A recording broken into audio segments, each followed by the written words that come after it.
Hvala, Saša. Zdaj, sam, da si jaz nastavim tole deljenje zaslona. A se v redu vidi drugače? Ja. Mogoče poskus sam prestaviti prvo, da vidimo, če se prestavlja naprej, da ne bo tako kot pri meni. Ja, v redu. Pa se vidi cel zaslon, ne? Ja. Ok, v redu. Potem bom pa kar začel. Ja, res je, jaz se s pregovori sicer ne ukvarjam, ampak sem se nekako znašel na dveh, bom rekel, sorazmerno nepoznanih področjih naenkrat, in sicer v pravu in v, bom rekel, zelo mnogo v paremiologiji. In sicer ob nedavnem preučevanju folklornih priseg in prisežnih obrazcev sem naletel na cel niz, bom rekel, pravno-zgodovinskih razprav iz prve polovice 20. stoletja. In pri tem opazil, da se pravzaprav avtorji opirajo na jezikovno gradivo, ki je na enem takem zelo živahnem križišču zanimanja različnih ved, in sicer jezikoslovja, folkloristike, etnologije, prava zgodovine, pa gotovo bi se našlo še kaj.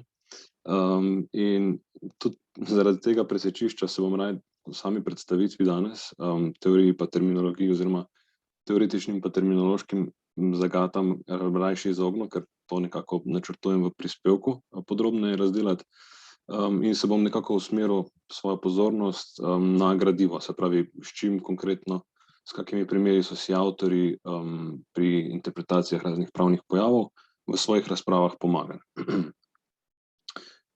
S tem bom poskušal risati en tak sorazmerno kratek, ampak tudi dokaj produktiven lok pravno-zgodovinskega raziskovanja.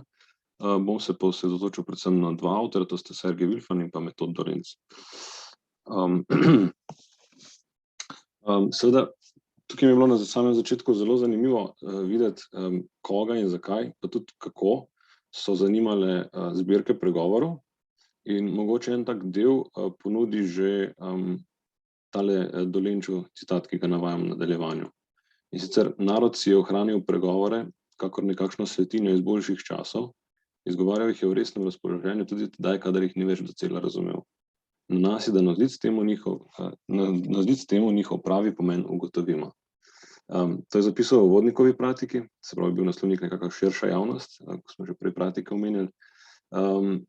V pravniški stroki pa nekako se med stanovskimi kolegi zapiše takole: in le čuditi se moramo, da se prosto ljudstvo teh izražanj še dan danes poslužuje, čeprav niti pojma nima, niti ne more imeti, od kod prihajajo. Se pravi, nekakšna rdeča nit vseh teh razprav, kot bomo videli v nadaljevanju, je bila to, da se pojasni, imamo neke frazeološke, premiološke pojave in kako, kaj pravzaprav odražajo, kaj nosijo, kakšno kulturno informacijo nosijo in pa seveda kako jo ljudje interpretirajo in seveda potem tudi kako jo interpretirajo strokovnjaki na podlagi nekih zgodovinskih virov.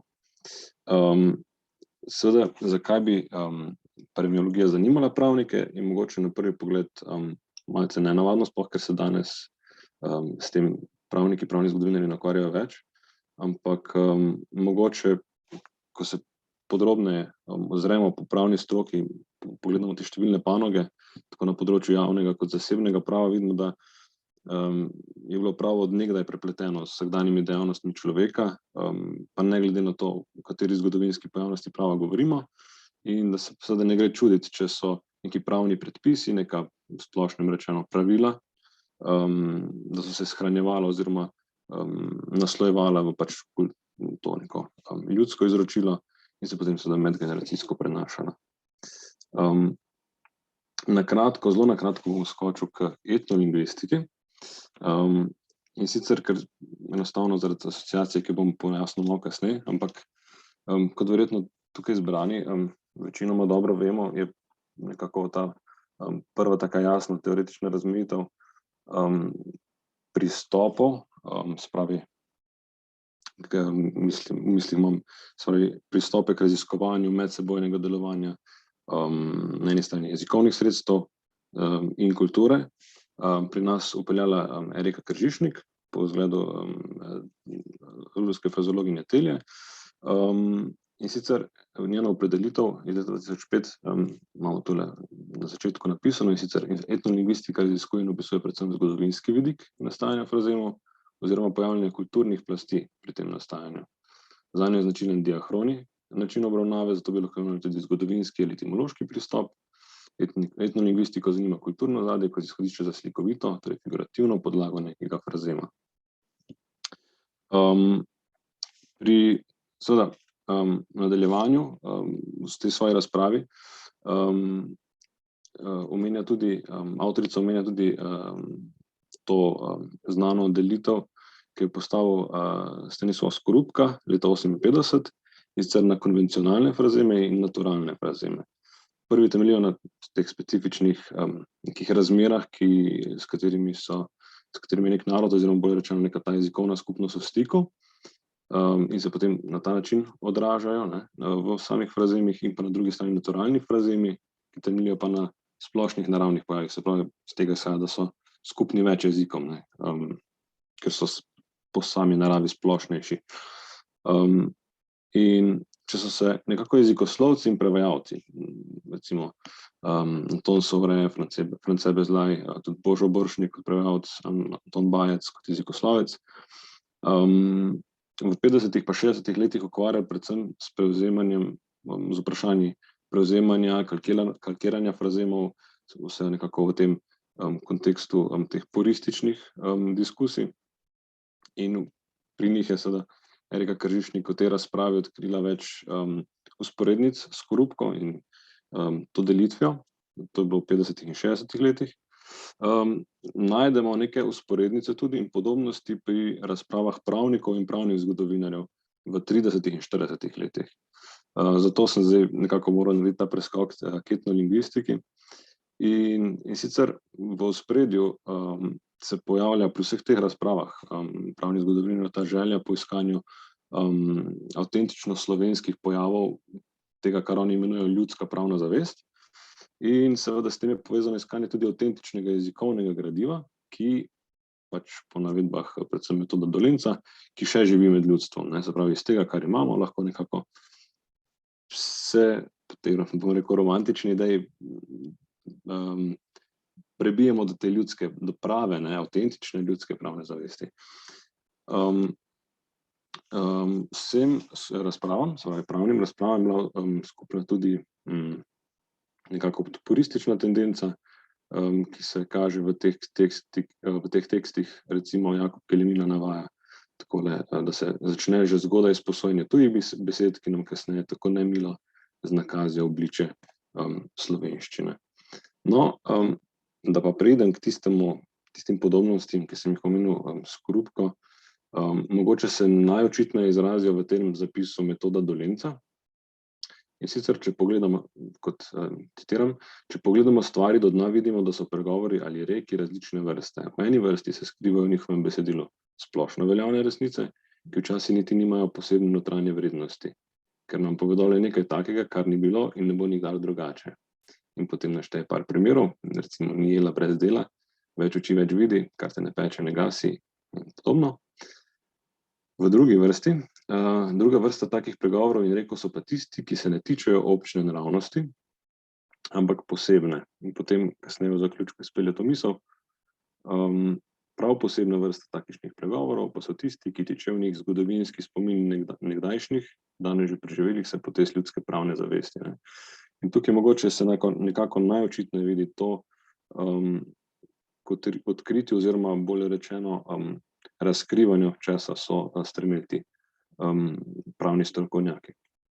V tem delu sicer sem mislim nekako bolj podrobno razdelati tudi vpliv, ki so ga imeli avtorji eden na drugega, pa predvsem njihovo delo, ampak če zelo na kratko povzamem, ker vidim, da sem že skoraj na polovici, je šlo v osnovi tako, da se je pojavi prvih zbirk pregovorov, oziroma še prej, zbirkami slovenskih narodnih vraž in praznoveri, kot jih je Ivan Navratilj poimenoval. Te so izhajale v letopisu Slovenske matice in pa nekako sočasno izid Kodbekove zbirke pregovorov in kasneje po Kodbekovi smrti še v soavtorstvu z Ivanom Šašljem leta 1934, da so pravzaprav te zbirke nekako po stopnjah zaznamovale tudi ustvarjanje pravnih zgodovinarjev, Prvi, ki je na to opozoril, bil Fran Milčinski, vsem dobro znan, ki v tem svojem podlistku o narodnih pravnih nazorih opiše nekaj zelo zanimivih praks iz lastnih izkušenj, torej, kar je sam kot praktik prava izkušal na terenu med ljudmi. On je recimo tudi bil pomemben za moje preučevanje tega folklornih priseg, ker nekako potrdi, da sočasno s tem pravnimi teksti, torej pravnimi prisegami, obstajajo tudi folklorne, recimo priča o tej gorenjski tako imenovani živi prisegi, ko je neka pač stranka na sodišču zahtevala, da eno od prič, da poda živo prisego, ker te osebi ni zaupala, in je potem seveda sodnik bil zmeden, je vprašal, kakšna je ta živa prisega, in je seveda rekla, da je to takšna prisega, pri kateri jo bo hudič pri priči vzel. Se pravi, da je kazen takojšnja, če bi krivo pričala. Sicer pa sta nekako najplodovitejša avtorja Metod Dolenc in pa Sergej Vilfan, ki sem jo že omenil. Sama sta podrobneje obravnavala ne samo pregovore, ki jih bom predstavil zdaj, ampak nasploh tudi slovenske narodne pesmi, pripovedke in drugo folklorno gradivo. Tako, to so te 4 razprave, ki se jim bom podrobno posvetil, zlasti prvim 3. Išle so v 30 letih, saj Dolenčevi, Vilfan pa kasneje napiše eno poglavje, sicer v narodopisju Slovencev, očrt slovenskega pravnega narodopisja, v katerem je podpoglavje namenjeno prav jezikovnim pojavom in pač njihovi povezavi s pravno zgodovino. Tako, in prvo besedilo je, prva razprava je razprava Metoda Dolenca, naslovljena Slovenski pregovor in reki pa naše pravo. To je bilo objavljeno v Vodnikovi pratiki, iz katere sem prejšnji citat navedel. Sicer gre za poljudno besedilo, ki je nekako ohlapno zgrajeno iz 8 delov. Avtor sam je nekako zelo ne uporablja strokovnega jezika, kar se kasneje v drugi objavi, ki je bila v Slovenskem pravniku objavljena, precej jasno odraža.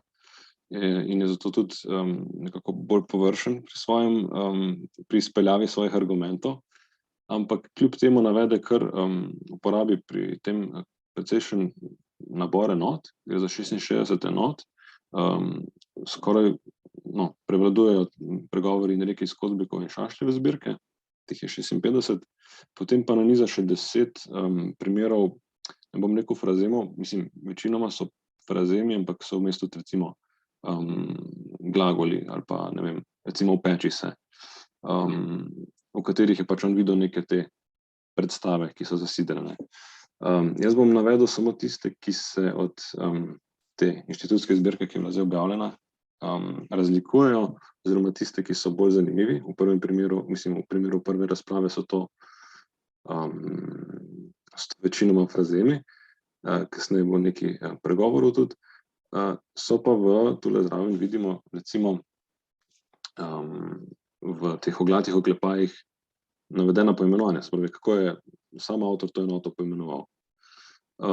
Prvi primer, vidimo frazem imeti odprto, kakor bi prisegali. Avtor je napisal, da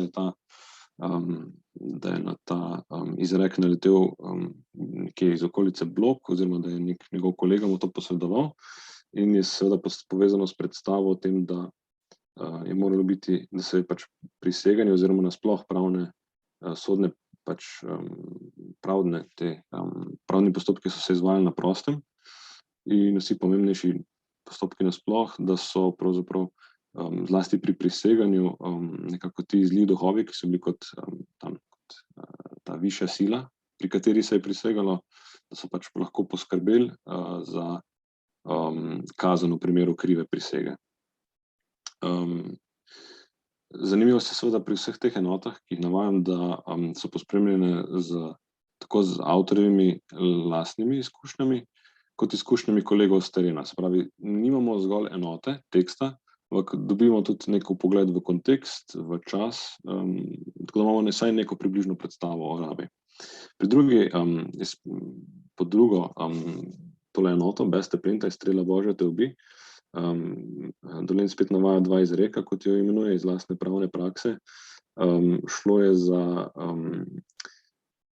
izreke, s katerimi so se obkladale stranke pred ali pa med samim priseganjem, se pravi, da bi se nekako izvajale to,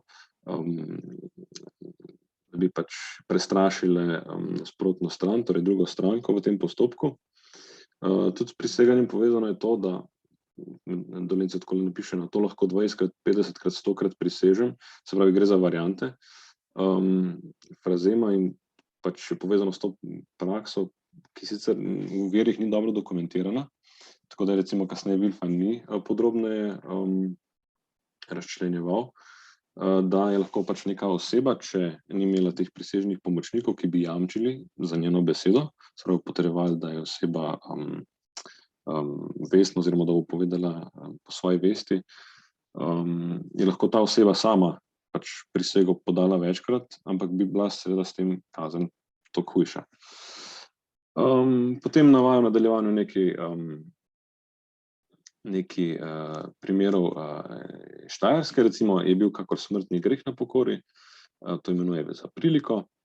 Še enega sem preskočil, to imenuje govorica, in sicer on me je pre 15, pre 16, Dolenc to povezoval s priseganjem, torej, če je vsaka od strank imela v pač nekem sodnem procesu 7 teh prisežnih pomočnikov, ne, se pravi, imamo 2x7, pa plus 2 stranke, to 16, in potem zaradi tega je Wilfan kasneje to seveda to pustil in predstavil veliko bolj verjetno interpretacijo tega glagola, ki nima povezave s priseganjem, ampak nekako to povezavo prevare, oziroma tega, da ima nekdo več teh prisežnih pomočnikov. Naj bi šlo po Dolenčevem mnenju za prava tekmovanja, se pravi, kdo pripelje več ljudi na sodišče, tisti je bolj prepričljiv in temu v prid se pač sodba obrne. Wilfanovo interpretacijo povem mičkeno kasneje, ko pridemo do njegovih tekstov. Omenil sem 2 štajerska primera, to sta prilika, drugega ne poimenuje eksplicitno, se pravi, prvi je bil kakor smrtni greh na pokori in pokoro mora plačati. V obeh primerih Dolenc to pač kaže, da je pokora oziroma kazen bila pa v tej tudi v denarni obliki, se pravi, kot nek v denarni obliki.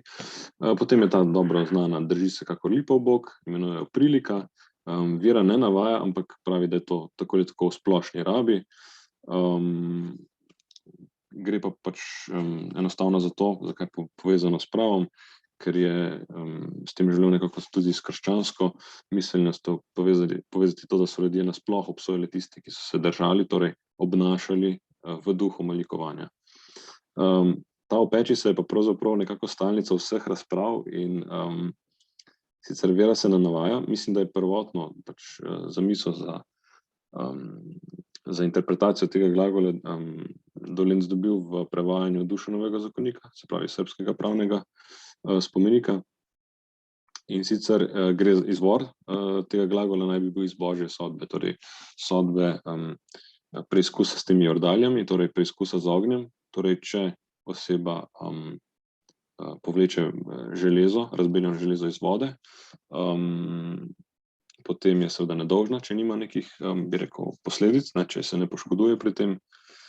Če pa seveda se opeče, je kriva, torej kdor se je opekel, seveda tukaj v ozadju logika nekako ne zdrži oziroma ni omejena zgolj na ta primer, ne. V drugi razpravi, ta je precej daljša, gre za strokovno besedilo, zato tudi nekako so ti argumenti bolje opremljeni, več je zgodovinskih virov, tudi navedeni so konkretno vsi viri. Izšlo je v Slovenskem pravniku in je podobno tematsko členjeno kakor prvo. Se pravi, imamo delitev na pač pravna področja, recimo javnopravno življenje, oseba in rodbina, imovina, obveznostno pravo in tako naprej. In poleg jezikovnega gradiva, kar je nekako dodana vrednost, upošteval tukaj Dolenc tudi šege in ljudska verovanja. Namen je bil tak, ki sem ga na začetku že nekako izpostavil, torej priti do te zgradbe pravne zavesti slovenskega naroda, seveda tendenčno zelo in seveda po drugi strani dokazati istočasno, da so Slovenci vedno spadali v srednjeevropsko skupino narodov. Tako vidimo zelo jasno, zelo jasno odrazi ta namen. Veri so zelo raznoliki, ni več samo ena zbirka pregovorov, ampak jih je več, ampak še vedno je ta Kozbekova in Šašljeva zbirka predstavlja približno polovico gradiva. Vraže so pa v skoraj dobrih 3/4 povzete po Navratilu.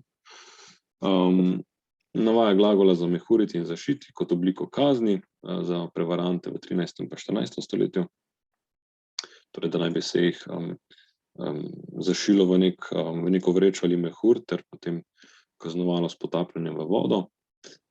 Po Gašperju Križniku navaja, pregovor nevesta ima v dlan doto, torej nasploh je med paremiološkim gradivom ogromno enot povezanih z doto. In tukaj je ta primer, ki ga v zbirki ni. Seveda tukaj navajam samo tiste pregovore, ki jih v inštitutski zbirki ni. Je povezan s tem, da ni prava, da ni vrednost dote v sami doti, ki jo nevesta pripelje k hiši, ampak v njeni pridnosti, se pravi v rokah.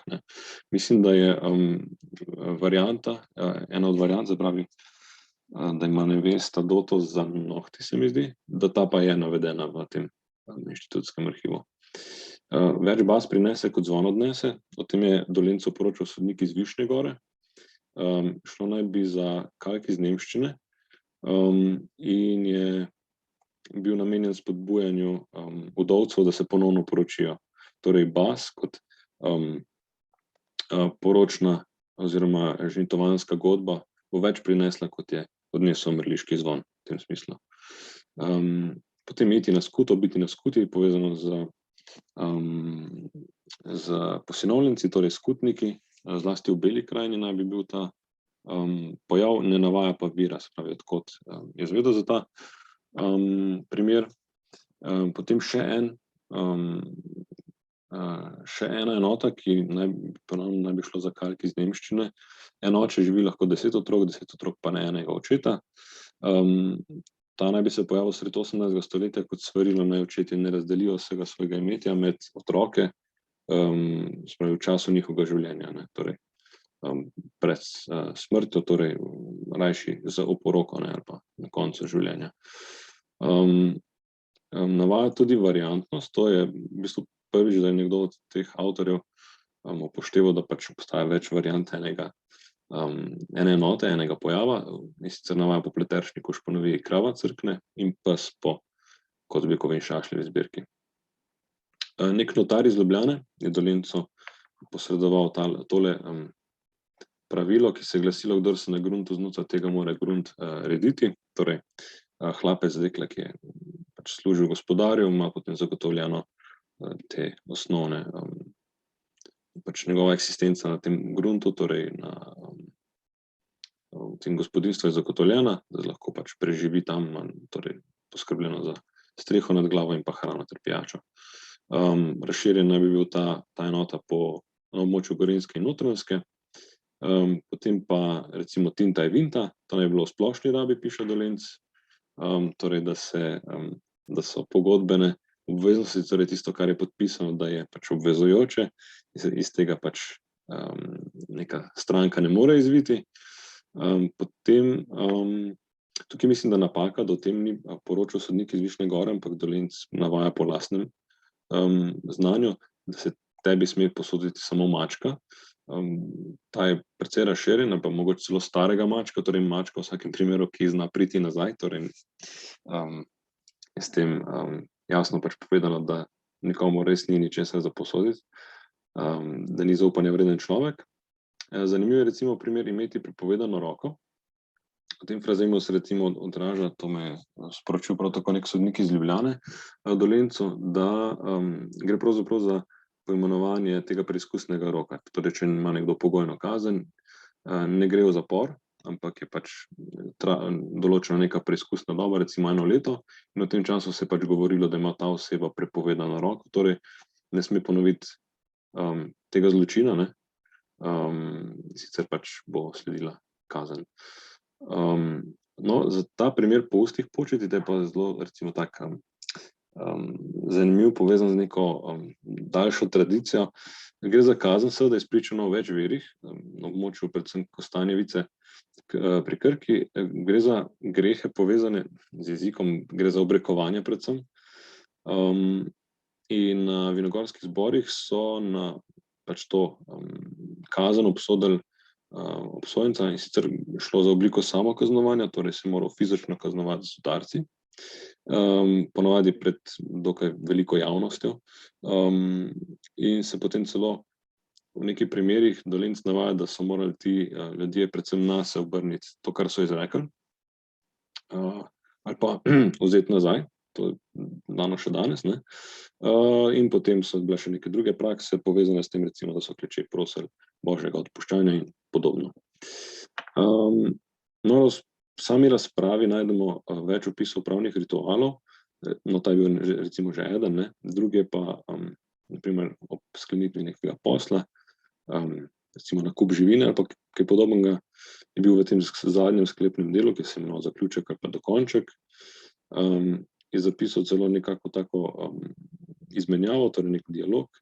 Torej prva stranka rekla, daš roko, stavlja dlan, drugi je udaril to dlan in rekel Bog, ali pa naj bo v imenu Božjem, in ta prva mu je pač pritrdilno odgovorila Bog. To je navajal predvsem za Dolenjsko Belo krajino. Zdaj, če je šlo za prodajo živine, naj bi se naredil tudi križ pred tisto živino, ki je bila pač kupljena, in se je potem naredili še to znamenje Svete Trojice. In se pač tudi pokrižalo. No, tako, zdaj, mogoče bom zadnji del, sprav zadnje Vilfanovo, tole spustil, ker vidim, da sem že pri 28 minuti. In sicer gre za poglavje, ki je bilo objavljeno, se pravi, je šlo v sklopu narodopisa Slovencev in je nekako vsebinsko predstavlja strnjen pregled Dolenčevega dela, z nekaj redakcijami, ki sem jih prej omenil, se pravi tisti deli, ki so bili manj argumentirani, manj prepričljivi, ki je Vilfan izločil. Oni so svoje podkrepljene z zgodovinskimi viri, zlasti nemškimi. In sicer je vse to podrobno opisal v pravnih spominih v ljudskem izročilu in imenih, to je podpoglavje, in navaja nekaj pregovorov, recimo čim starše, tem pravše, tega v zbirki inštitutski ni. Ne navaja vira, odkot ga je vzel, ampak sem opazil, da ta recimo manjka. Potem navaja zanimiv primer, kako tujerodni, pač citiram, tujerodni zločinci na Kranjskem kradejo ob večjih ženih otroke in jim pojejo srce in desno roko, da se zavedno zavarujejo pred roko pravice. Tukaj zdaj, da se postavi vprašanje preinterpretacije, je to roko pravice, torej ta frazem uporabil avtor zavedno, ali je slučajno pač napisal, ker sicer se sklicuje na zapise Gašperja Križnika in pa Valvazorja. Torej, gre dejansko za povezavo med tem, da se poje desno roko in roko pravice, ali je to slučajno metafora, ki jo pač uporabil Vilfan. Tukaj brez nekaj podrobnega vpogleda v vire, tega zagotovo, neko gotovost res ne moremo trditi, ne. Potem navajajo v nadaljevanju še recimo Bogu figo kazati, ta je znana, gre spet za apotropejsko držanje fige v primeru, ko neka stranka krivo prisega in se tega zaveda in da bi se zavarovala pred morebitnimi posledicami, seveda drži figo. In potem recimo naslednja enota, kadar ogenj v hiši umre, ugasne pravica na gmajno. Tukaj je nasploh slabša opremljenost z viri, ampak ne z viri pač samih razprav, ampak viri dejanskih teh enot, ki jih navaja. Na nadaljevanju recimo Cven večkrat pravico poje, varianta je v zbirki, mislim, da je pravico zadušil, nekaj podobnega, če se prav spomnim. Potem pa v nadaljevanju tudi recimo eno tako zanimivo prakso, imeti koga na rovašu, to je frazemi z rovašem, sestavino rovaš so znani dobro, tudi danes, ampak s tem je tudi povezan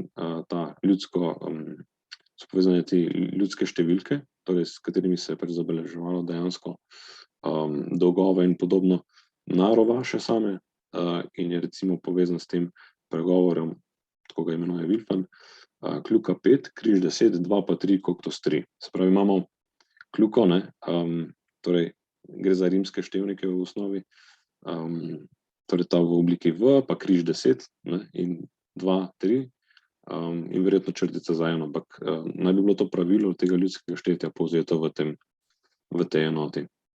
No, zdaj mogoče za konec, pa res samo še to, in sicer pravnošega postavljanja mejnikov na Kranjskem in Štajerskem. Tukaj navaja primer iz, mislim, da Konic. Vilfan zapiše tako, se pravi, ko so skopali jamo za postavitev mejnega kamna, so nasuli vanjo drobne, razločljive, težko odstranljive predmete, tako imenovana znamenja. Črepinje, drobno steplo in tako dalje. Če obstaja sum, da je mejnik prestavljen, ga lahko izkopljajo in pogledajo, ali so pod njim znamenja. Spravi se da vedno preveriti, če bi bil nek mejnik prestavljen. Ta običaj je zdržal do najnovejše dobe, Dolenc ga navaja iz lastne sodne prakse, dalje so pri postavljenem mejniku posadili otroka, navadno najmlajšega, v jamo ali na mejnik, ter mu prisolili krepko zaušnico ali so ga temeljito zlasali.